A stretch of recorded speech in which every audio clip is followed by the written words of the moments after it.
Pernah kepikiran nggak sih kalau tubuh kita ini sebenarnya adalah mesin paling canggih yang pernah ada?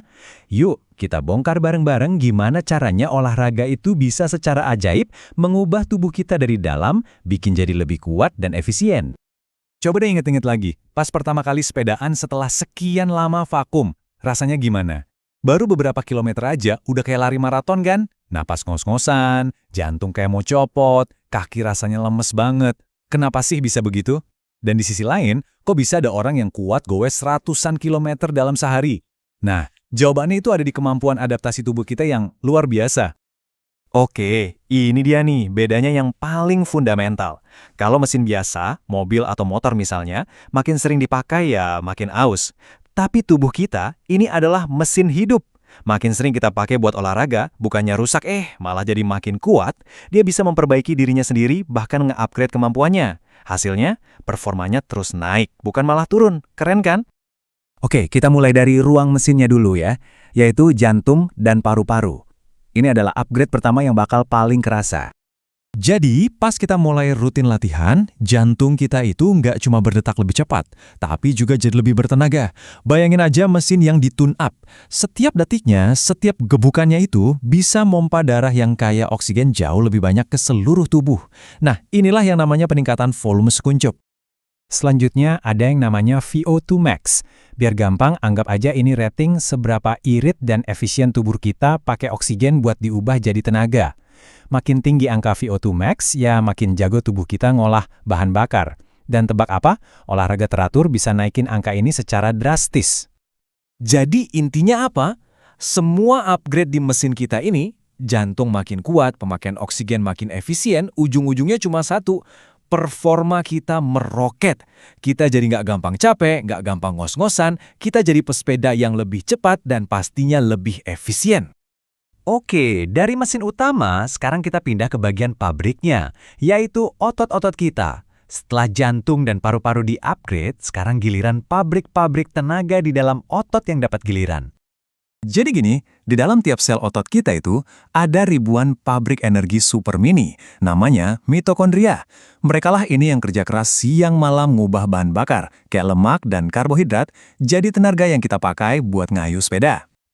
Nah, kerennya, pas kita latihan, tubuh kita itu seolah-olah mikir, wah butuh pabrik lebih banyak nih. Jadilah, dia bangun mitokondria baru, dan yang lama dibikin lebih besar. Artinya apa? Artinya kita jadi mesin pembakar lemak yang super efisien, lebih tahan sama pegel-pegel, dan stamina, wah naik pesat. Ini nih pinternya tubuh kita. Dia belajar jadi hemat. Jadi, kalau aktivitasnya santai, dia bakal lebih banyak pakai lemak sebagai sumber tenaga. Kenapa? Biar bensin supernya, yaitu glikogen, bisa disimpan buat nanti pas kita butuh banget. Misalnya pas mau sprint atau nanjak curam. Tadi kita udah lihat gimana tubuh kita bisa upgrade performa. Tapi sekarang, kita bakal bahas adaptasi yang paling menakjubkan. Sebuah keajaiban perbaikan diri yang ternyata udah ada di dalam tubuh kita semua dari sananya. Pertanyaannya, emang tubuh kita cuma bisa upgrade doang? Atau bisa nggak sih dia benar-benar membangun sesuatu yang baru dari nol buat ngatasin masalah? Jawabannya, bisa. Dan ini benar-benar luar biasa. Inilah dia, sirkulasi kolateral. Bayangin deh, ada macet total di jalan tol. Nah, tubuh kita yang super canggih ini bisa secara otomatis ngebangun jalan tikus atau jalur alternatif baru di sebelahnya.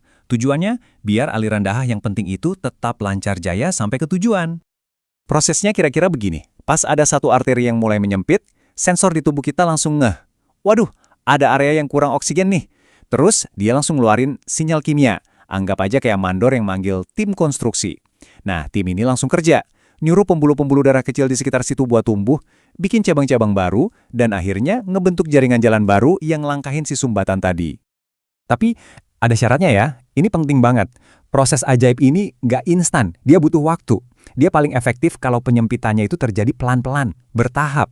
Jadi, tubuh punya cukup waktu buat ngebangun jalan tikusnya sebelum jalan utamanya benar-benar macet total. Terus, gimana caranya biar kita bisa nyuruh tubuh kita ngebangun sistem bypass alami yang keren ini? Nah, kabar baiknya, kuncinya ada di tangan kita sendiri. Kuncinya, ya olahraga aerobik teratur, kayak bersepeda itu tadi. Tentu, ini harus didukung juga sama gaya hidup sehat lainnya ya, kayak nggak merokok, jaga gula darah, kolesterol, sama tekanan darah. Semuanya saling bantu. Cara kerjanya tuh gini, pas kita olahraga, kan aliran darah jadi lebih kenceng. Nah, aliran deras ini kayak nyapu dinding arteri kita. Sapuan inilah yang ngasih sinyal langsung ke tubuh, seolah-olah bilang, "Hei, kita butuh lebih banyak jalan nih. Ayo, bangun lagi." Pada akhirnya, semua ini kembali ke ide awal kita.